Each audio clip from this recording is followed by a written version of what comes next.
You're listening to I Communicate with your host, Mark Altman, on Full Service Radio, AM 830 WCRN. Once again, here's Mark.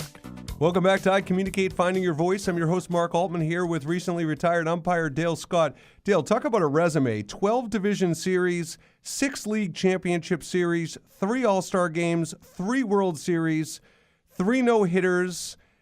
Just really amazing what you accomplished over the course of your career, and clearly the respect you had from your peers to get those opportunities. And we have another call, Dale.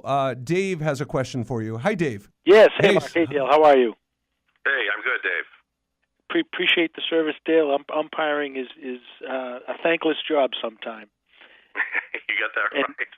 And my question is probably a little similar to Wayne's, but on the other side of it, because I know when I was coaching, and not just baseball, but any sport, I always tried to teach my players not to whine to the umpires, because I always felt like it wouldn't necessarily get you the next call, but a lot of people feel like if they constantly complain that it's going to get you to look more at what they're complaining about. And you know, I'd just like to know your take on that.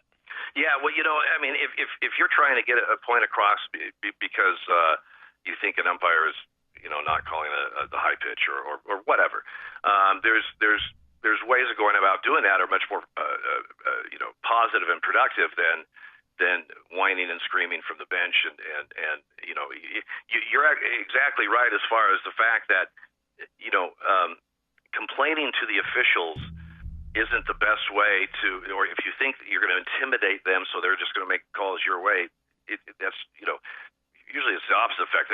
They're frustrated by your, you know, constant badgering. That first of all, it's the cry wolf syndrome. Now, when you really have a bitch, it's not heard as cleanly, so to speak, because you've bitched about everything. The other thing is that you know, if a guy's constantly on me, you know, if there's a situation that could go either way, you know, there's a possibility it may not go your way, because that's just human nature. I'm not saying you're cheating. I'm saying there are certain plays or pitches or rulings that, quite frankly, could go either way. It's that close, a borderline pitch or whatever. Now, I'm not going to sit here and think, well, if I get a close play, Coach A has been nice and Coach B hasn't, I'm going to go against Coach B. But you're not fulfilling what supposedly you're doing by complaining to officials constantly about things that you're going to get the next play. Now, if you want to point out something that you think the officials maybe been lacking that game or whatever, talk to them between innings when you're not raising the attention of all the fans and everybody. You know, if you have a lineup change, go out there and get a lineup change. Hey, by the way, I really think those pitches are good pitches. You're calling them high. Yeah, I'm calling them high. Well, maybe if you just take a extra look at it for the dugout, they look pretty good. So, Dale, that begs a question of, you know, social media has played such a huge role in fan involvement now. I would love to know, before social media played such a big role, if you knew you made a mistake during a game, would you ever seek out the player after the game? Because now, umpires and referees, I don't even think they should be accountable, because now players out of frustration are saying such and such umpire told me he blew the call. So, yeah. But back in the day before that happened, would that be your style, to seek out a player to apologize and say I'm human? Well, you know, it depends on the situation and the player, quite frankly. I mean, at the big league level, you get to know these guys in a professional sense, because you see them off and on all season and for you know, several years in a row or whatever. There are certain players or certain manager that if I made a mistake, he's the type of guy that I could say, you know, just nonchalantly when he's running back out to the outfield or whatever, hey, so-and-so, that pitch last night might have been a little bit outside. You know, I took a look at it or whatever. Hey, thanks for letting me know. I appreciate it, you know, or that kind of thing. Or you'll have players say, hey, Dale, I think that pitch is outside. You called out on strikes. That pitch, I said, no, I got it on the plate. Will you take a look at it? And I go, okay, sure, I will. And, you know, so I'll look at it, and you know, after the game, the next day, I might say, hey, I took a look at it. That's a pretty good pitch, you know, or I took a look at it. Yeah, it might have been just off or whatever. But you can only do that to certain guys. You can only do it a certain amount of times. And if you're consistently doing that, you have no credibility, because now everybody just says, well, you know, he apologized for everything. Obviously, he's missing all these plays. Right. And then there's certain players and managers that I would never tell them that I made a mistake, because they turn around and use it to bury you. And so so it's a pick and choose type of thing. Makes sense. Dale, so before we transition to our next topic, I have one other question. Over the course of their career, or your career, were there certain players and managers, maybe if you could identify one or two, that you really connected with, that they were your kind of guy and you really appreciated either their work ethic or their style of communication? Who were those players and managers for you? Well, a couple players that are no longer playing, but you see Harold Reynolds on television all the time. Harold, when he was playing, he was very fair. He if he thought you missed a pitch, he would do it in a proper way without raising everybody's awareness that he's mad at you or disagrees with you. The vast majority of players are just out there to play the game. You have a select few that are just kind of a pain all the time. They're very consistent. They just don't believe you, and it's not just me. It's a lot of guys. And then you have a select few that go out of their way to be really polite and personable. But the vast majority of guys, they're there to do a job. They're focusing on their job. They may disagree with you here and there. They may question you here and there, but they do it in a professional way. And we have no problem talking like a catcher who we deal with all the time. He doesn't like a call that you have. He thinks it's a strike.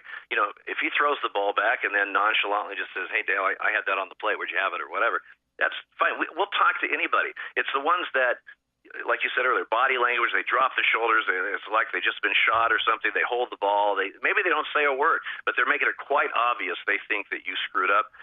You're not going to get a good two-way conversation with somebody like that because they're not wanting a conversation. They're wanting to blame you and scapegoat you for whatever, and so the communication skills between you and that player or you and that manager aren't going to be very good.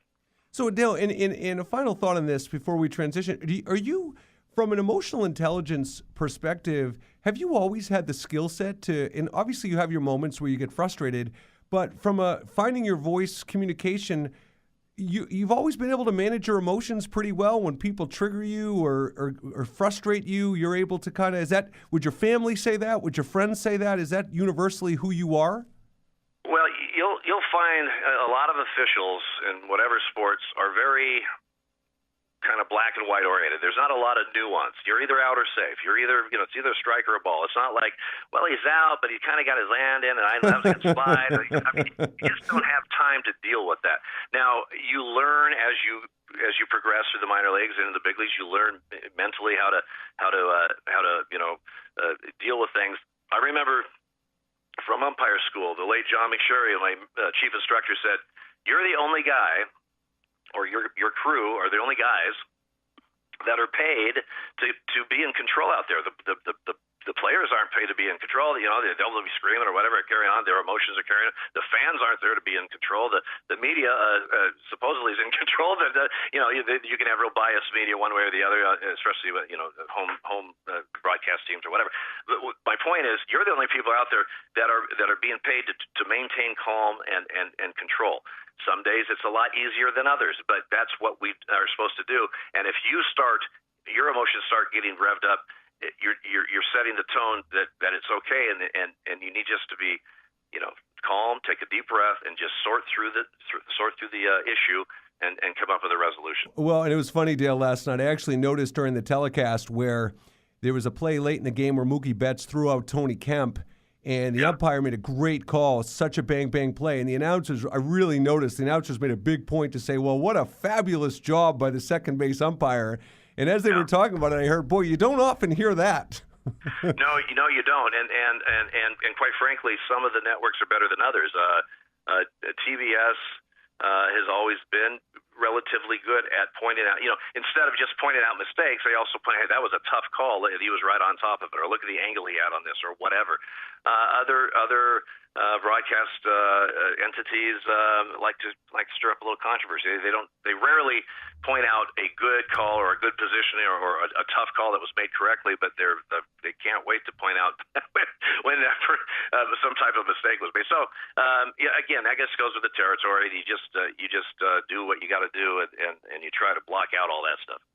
So Dale, I guess one last question I would ask you. We're gonna wrap up the show, and then Dale and I are gonna continue to talk, and we'll release the footage on social media. But Dale, one last question before we wrap up the show.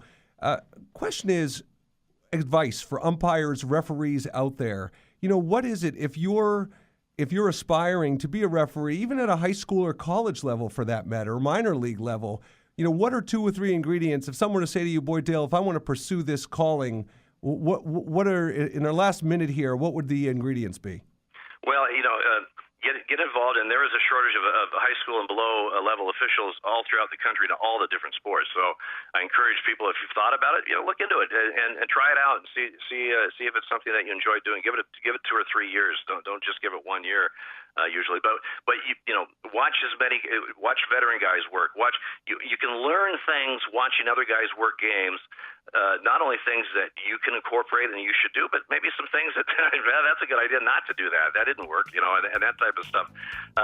To help give you the experience that you're wanting to get and learning on. Officiating it's an art. There's an art to it. Okay. We make it look pretty easy. Yep. But it's not that easy. All right, Dale, thank you. Stay with me on the phone. We'll be back right after the break. And thank you, everybody, for joining us for I Communicate, Finding Your Voice. Have a great afternoon.